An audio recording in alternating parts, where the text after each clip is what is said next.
हल्द्वानी में रविवार को सांसद अजय भट्ट ने पिछले वर्ष बरसात में आई आपदा की वजह से गौला पुल और अंतर्राष्ट्रीय स्टेडियम को हुए नुकसान के सुरक्षात्मक कार्य का स्थलीय निरीक्षण किया।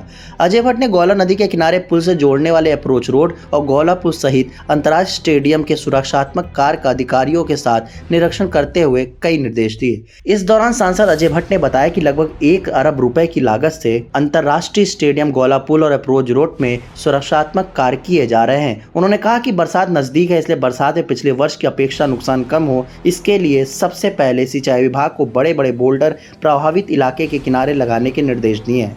इसके अलावा NHAI को जल्द निर्माण कार्य पूरे करने को कहा गया है और सिंचाई विभाग को स्टेडियम की सुरक्षा के कार्य पूरे करने को कहा गया है। सांसद अजय भट्ट ने बताया कि पुख्ता सुरक्षा के कार्य बरसात के सीजन के बाद भी जारी रहेंगे। चलता रहेगा? नहीं, पक्का होगा। NHAI के काम अभी नीचे इतने अच्छे चल रहे हैं, आप देख रहे हैं। और PWD की सड़क जो टूटी हुई थी पिछले 11 महीने से, वो इसलिए विलम्ब हुआ उसमें क्योंकि एक हमारे ठेकेदार महोदय ही न्यायालय चले गए थे।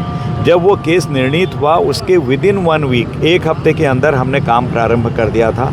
मैं और हमारे MLA साहब और मेरे सारे कार्यकर्ता और यहाँ की जनता, हम सब लोगों ने सार्वजनिक रूप से बताया कि माननीय मुख्यमंत्री जी ने पैसा दे दिया है और हम आज गोला फोड़कर रोड के काम का शुरुआत कर रहे हैं। आज एक्शन साहब यहाँ पर हैं, उन्होंने बताया कि बहुत तेज़ी से काम चल रहा है। सिंचाई विभाग को पैसा जो नहीं मिला उसमें विलम्ब हुआ है, कई बार ऊपर नीचे फाइलें जाती हैं। बड़ा अमाउंट है, लगभग 30 करोड़ रुपए, तो वैसे ही नहीं पूरी पुष्टि के बाद जाता है। तो कई बार कई मीटिंग से हुई हैं और इस बार माननीय मुख्यमंत्री जी से मेरी वार्ता हुई थी। पूरी तरह से धनराशि मिल रही है। मैंने सिंचाई के जो माननीय हमारे यहाँ पर आए हैं, जितने भी एक्शन साहब हों, अन्य हों, सभी लोग माननीय हैं हमारे लिए। हमने उन सब से कहा है काम रोको मत, आप जितना रोक सकते हो 2 हफ्ते में रोकिए, बाढ़ ज़्यादा असर न डाल पाए ऐसा पुख्ता प्रबंध करिए। पैसा मुश्किल से 2 या 3 दिन में रिलीज हो रहा है। सर, बात की यहाँ अधिकारियों ने कोई मुकदमा नहीं किया है। मैं आपकी जानकारी के लिए और जनता की जानकारी के लिए भी बताऊं कि कॉन्ट्रैक्टर ही मुकदमा करने के लिए गए।